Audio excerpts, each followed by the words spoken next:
ദൈവ തിരുനാമത്തിന് മഹത്വമുണ്ടാവട്ടെ. Bible reading പ്രോഗ്രാമിൽ സംബന്ധിക്കുന്ന എല്ലാവർക്കും കർത്തൃനാമത്തിൽ സ്നേഹവന്ദനം. അപ്പോസ്തലനായ പൗലോസ് ശ്ലീഹ കൊരിന്ത്യർക്ക് എഴുതിയ 2-ാം ലേഖനത്തിൻ്റെ 2-ാം അധ്യായം അതിൻ്റെ 1 മുതൽ 4 വരെയുള്ള വാക്യങ്ങളിൽ 1-ാം ലേഖനത്തിൻ്റെ ഉദ്ദേശവും വിശദീകരണവും അദ്ദേഹം ഇവിടെ പറയുന്നുണ്ട്. 1-ാം ലേഖനത്തിൻ്റെ ഉദ്ദേശം അവരിൽ ഒരു ദൈവികമായ പശ്ചാത്താപം ഉളവാക്കുവാനായിട്ടായിരുന്നു.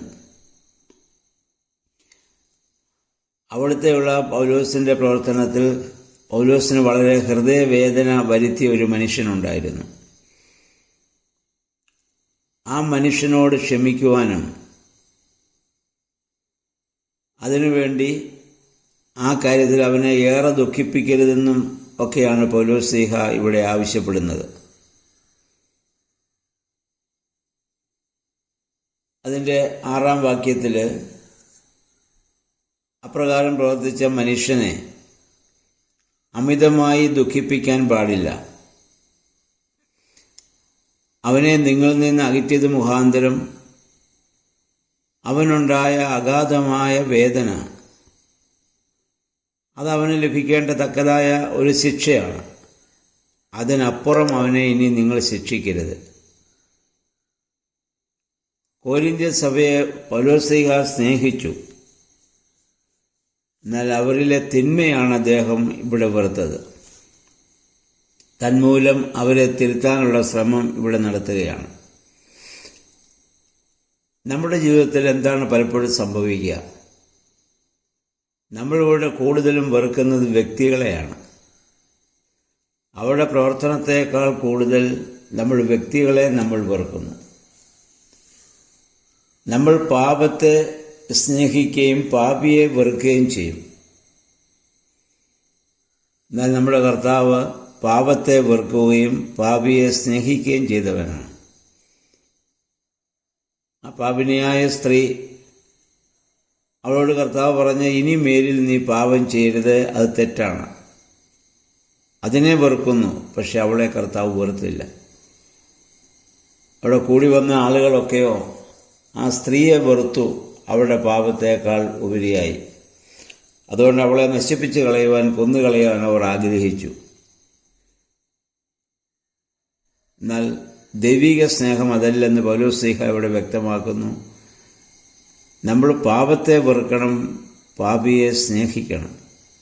അതുകൊണ്ട് തനിക്ക് ഏറെ ഹൃദയവേദന വരുത്തിയ, തനിക്ക് ഒരുപാട് തടസ്സങ്ങളുണ്ടാക്കിയ ആ മനുഷ്യനോട് ക്ഷമിക്കുവാൻ സാധിക്കണം. നിങ്ങളവനെ ഒറ്റപ്പെടുത്തിയപ്പോൾ അവന് അതിലെ പല ശിക്ഷ അവന് ഇനി ലഭിക്കാനില്ല. ഇനി അത് പാടില്ല. ഇനി അവനോട് സഹകരിക്കണമെന്നുള്ള വലിയ ആഹ്വാനമാണ് അദ്ദേഹം ഇവിടെ നൽകുന്നത്. നമ്മുടെ ജീവിതത്തിൽ നമ്മൾ മനസ്സിലാക്കേണ്ടതായ ഒരു കാര്യമാണ്. വ്യക്തിപരമായ വിരോധം മനസ്സിൽ വെച്ചുകൊണ്ട് നമ്മൾ നടക്കുമ്പോൾ അനുനിമിഷം നമ്മൾ പാപത്തിലേക്ക് വീണുപോയിക്കൊണ്ടിരിക്കുകയാണ്. ഒരാൾ ചെയ്യുന്ന തെറ്റ് കണ്ടാൽ ആളെ ശാസിക്കാനും അവനെ തിരുത്താനുമുള്ള ഉത്തരവാദിത്വം നമുക്കുണ്ട്.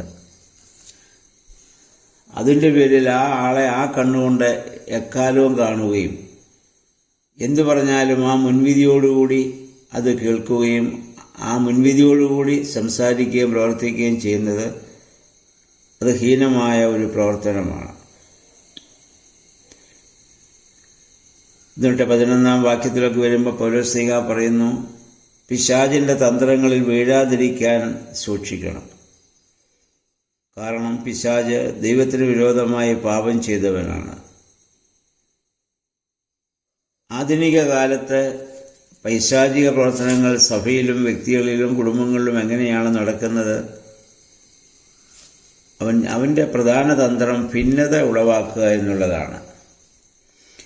അതാണിന്ന് ക്രൈസ്തവ സമൂഹത്തിലൊക്കെ സംഭവിച്ചുകൊണ്ടിരിക്കുന്നത്. ലോകം മുഴുവൻ സംഭവിക്കുന്നത് ഭിന്നതകളാണ്. ഒരാളെ മറ്റൊരാളിൽ നിന്ന് അകറ്റിക്കളയുക, ആ ശത്രുത്വം കൂടുതൽ അവിടെ വർദ്ധിപ്പിക്കുക എന്നുള്ളതാണ്. ഇന്നത് ഏറ്റവും കൂടുതൽ നടക്കുന്നത് സോഷ്യൽ മീഡിയ വഴിയാണല്ലോ, മാധ്യമങ്ങൾ വഴിയാണ്. മാധ്യമങ്ങളിലൂടെ വ്യക്തിഹത്യകളാണ് കൂടുതലും പലപ്പോഴും നമുക്ക് കാണാൻ സാധിക്കുന്നത്. ആശയപരമായ ഉണ്ടാകണം, അത് വളർച്ചയ്ക്ക് മുഖാന്തരമാകണം.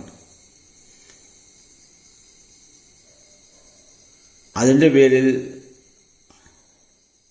വ്യക്തിബന്ധം അകന്നു പോകാൻ പാടില്ലാത്തതാണ്. പിശാചിന്റെ മറ്റൊരു തന്ത്രമാണ് അമിതമായ സ്വാതന്ത്ര്യമോഹം. അതുപോലെ തന്നെ ദൈവവചനത്തിലുള്ളതായ ദൈവിക പ്രവർത്തനങ്ങളിലുള്ളതായ അശ്രദ്ധയുണ്ടാക്കുക. അശുദ്ധമായ കാര്യങ്ങൾ ചിന്തിക്കുകയും പറയുകയും പ്രവർത്തിക്കുകയും ചെയ്യുക. ഇങ്ങനെ ഇതൊക്കെയാണ് പിശാചിന്റെ ഏറ്റവും വലിയ പ്രവർത്തനം എന്ന് പറയുന്നത്.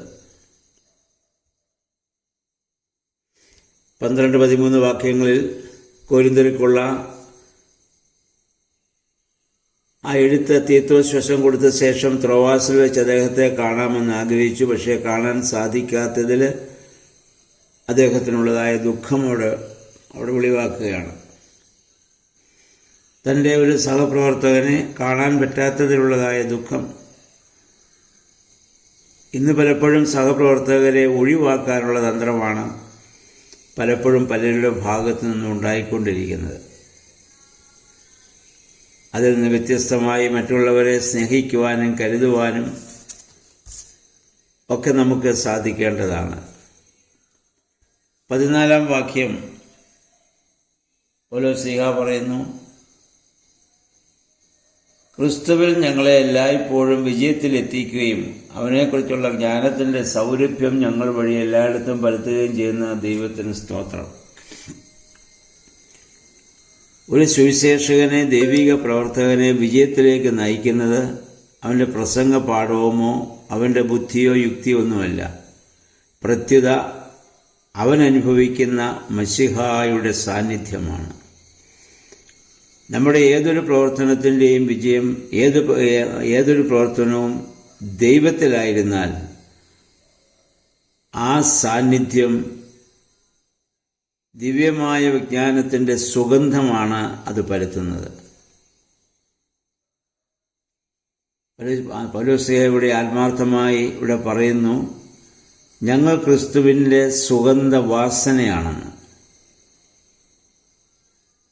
ആ സുഗന്ധവാസനയായിരുന്നവർ രണ്ട് ചിന്താഗതിക്കാർക്ക് രണ്ട് രീതിയിൽ അത് അനുഭവപ്പെട്ടേക്കാം. രക്ഷിക്കപ്പെടുന്നവർക്ക് അതൊരു സുഗന്ധവും, രക്ഷിക്കപ്പെടാതെ അധർമ്മത്തിൽ ജീവിക്കുന്നവർക്ക് അതൊരു ദുർഗന്ധവുമായി മാറിയേക്കാം. അപ്പോൾ നമ്മൾ ശ്രദ്ധിക്കേണ്ട കാര്യം ഇതാണ്, ഞാൻ മറ്റുള്ളവർക്കൊരു സൗരഭ്യവാസനയാകാൻ എൻ്റെ വാക്കുകളും എൻ്റെ പ്രവർത്തനങ്ങളും എൻ്റെ സമീപനങ്ങളും സാധിക്കുന്നുണ്ടോ? അത് നമ്മളെപ്പോഴും ചിന്തിക്കേണ്ടതായ ഒരു കാര്യമാണ്. നമ്മൾ തന്നെ ഒരു അനുഗ്രഹമാകണം. നമ്മൾ മുഖാന്തരം മറ്റുള്ളവർക്ക് ദുഃഖമോ ദോഷമോ നാശമോ ഒന്നും സംഭവിക്കാതെ സന്തോഷവും സമാധാനവും പ്രത്യാശയും ഉളവാകുവാനിടയായിട്ട് തീരണം. അപ്പോൾ രണ്ട് രീതിയിലും നമുക്ക് പ്രവർത്തിക്കാൻ സാധിക്കും. സുഗന്ധമായും ദുർഗന്ധമായും നമുക്ക് പ്രവർത്തിക്കാൻ സാധിക്കും. ദൈവാത്മാവാണ് നമ്മൾ വസിക്കുന്നതെങ്കിൽ, ദൈവവചനമാണ് നമ്മൾ വസിക്കുന്നതെങ്കിൽ, അതനുസരിച്ച് ജീവിക്കാൻ നമ്മൾ ശ്രമിക്കുന്നെങ്കിൽ നമ്മളൊരു സുഗന്ധവാസനയായിട്ട് മാറും. ഓരോ ദിവസവും ദൈവമേ അതിനെ സഹായിക്കണമേ.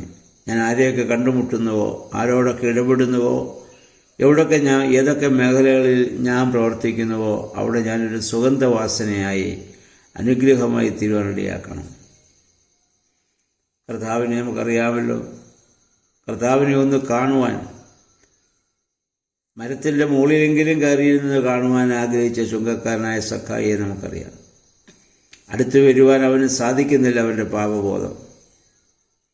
എന്നാൽ ആ സുഗന്ധവാസനയായി അവനെ കർത്താവിനോട് മഴത്തിൽ നിന്ന് ഇറങ്ങി കർത്താവിൻ്റെ കൂടെ നടന്നപ്പോൾ അവൻ തന്നെ ഒരു സുഗന്ധവാസനയായി മാറി.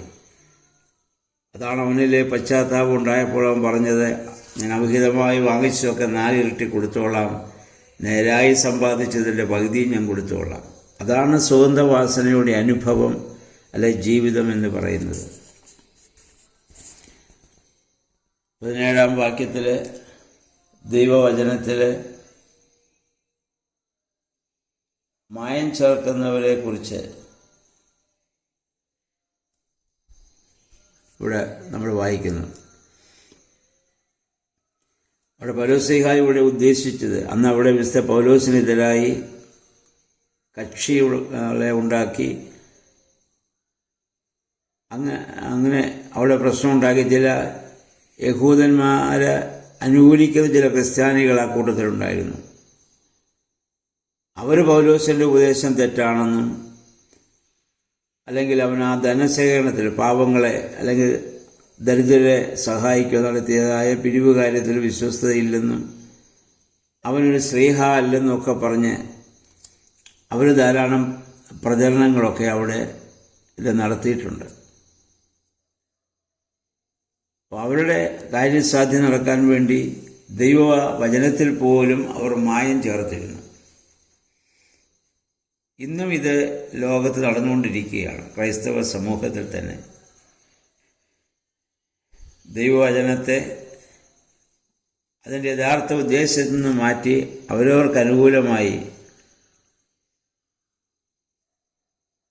അല്ലെങ്കിൽ ഇത് മറ്റുള്ളവരെ അകറ്റുന്നതിന് വേണ്ടി പലപ്പോഴും ഉപയോഗിക്കുന്ന ദൈവവചനം തന്നെ പലപ്പോഴും അങ്ങനെ ആയിപ്പോകാറുണ്ട്. അത് ദൈവവചനത്തിൽ ഒരിക്കലും മായം ചേർക്കാൻ പാടില്ല.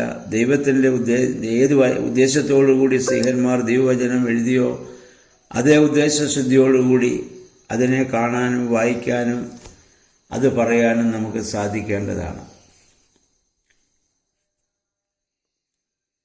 ദൈവവചനം പ്രസംഗിക്കുന്നതും അതുമായി ബന്ധപ്പെടുന്നതുമൊക്കെ സുവിശേഷകരാണ്. അവരാരായിരിക്കണമെന്ന് പൗലോസ് ആഗ്രഹിക്കുന്നുണ്ട്.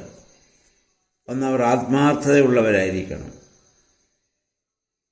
2, ദൈവത്താൽ അഥവാ യേശുക്രിസ്തുവിനാൽ സഭയിൽ നിയോഗിക്കപ്പെട്ടവരായിരിക്കണം. സ്വയം മുഴുവൻ എഴുന്നേറ്റ് അങ്ങനെ പ്രവർത്തിക്കുന്നതിനേക്കാൾ ദൈവത്താൽ വിളിക്കപ്പെട്ടു തിരഞ്ഞെടുക്കപ്പെട്ടു എന്ന ബോധ്യമുണ്ടാവണം. 3, ഏത് സമയത്തും ദൈവ സാന്നിധ്യ ബോധ്യത്തോടുകൂടി സംസാരിക്കുന്നവനും പ്രവർത്തിക്കുന്നവനുമായിരിക്കണം. ഈ 2 കൊരിന്ത്യർ 1-ാം അധ്യായത്തിൻ്റെ 21-ാം വാക്യത്തിൽ നമ്മൾ നേരത്തെ ചിന്തിച്ചാണ് പൗലോസ്ലീഹ തന്നെക്കുറിച്ച് പറയുന്നു, ഞാൻ നിങ്ങളോടുകൂടെ ആയിരിക്കാൻ തക്കവണ്ണം എന്നെ അഭിഷേകം ചെയ്തിരിക്കുന്നത് ദൈവമാണ്. ദൈവത്താൽ വിളിക്കപ്പെട്ടവനും ഒരു തിരഞ്ഞെടുക്കപ്പെട്ടവനുമായതുകൊണ്ടാണ് മറ്റുള്ളവരുടെ വേദന സ്വന്തം വേദനയായി കാണുവാനും തന്നെ വേദനിപ്പിച്ചവരോട് ക്ഷമിക്കുവാനും ദൈവവചനം ഏത് ഉദ്ദേശത്തോടുകൂടി എഴുതപ്പെട്ടുവോ അതേ ഉദ്ദേശത്തോടുകൂടി അത് മുഖം നോക്കാതെ പറയാനും അദ്ദേഹത്തിന് സാധിക്കുന്നത്. ആ ഒരവസ്ഥയിലേക്ക് സുവിശേഷ പ്രവർത്തകർ ദൈവനാമത്തിൽ പ്രവർത്തിക്കുന്നവർ കടന്നു വരികയാണെങ്കിൽ എല്ലാ പ്രശ്നങ്ങൾക്കും ശാശ്വതമായ പരിഹാരമുണ്ടാവുകയും ശാന്തിയുടെയും സമാധാനത്തിൻ്റെയും അനുഭവം അതൊരു സൗരഭ്യവാസനയായി മാറുകയും ചെയ്യും. അപ്രകാരം ദൈവമേ, ഞാനൊരു സൗരഭ്യവാസനയായി തീരുവാൻ ഇടയാക്കണമേ എന്ന് നമുക്ക് പ്രാർത്ഥിക്കാം. ഇന്ന് പകൽക്കാലം 2-ാം അധ്യായം വായിച്ച് ധ്യാനിച്ച് അതനുസരിച്ച് ജീവിതത്തെ ക്രമപ്പെടുത്താം. ദൈവത്തിൻ്റെ പരിശുദ്ധാത്മാവ് അതിന് നമ്മെ സഹായിക്കട്ടെ.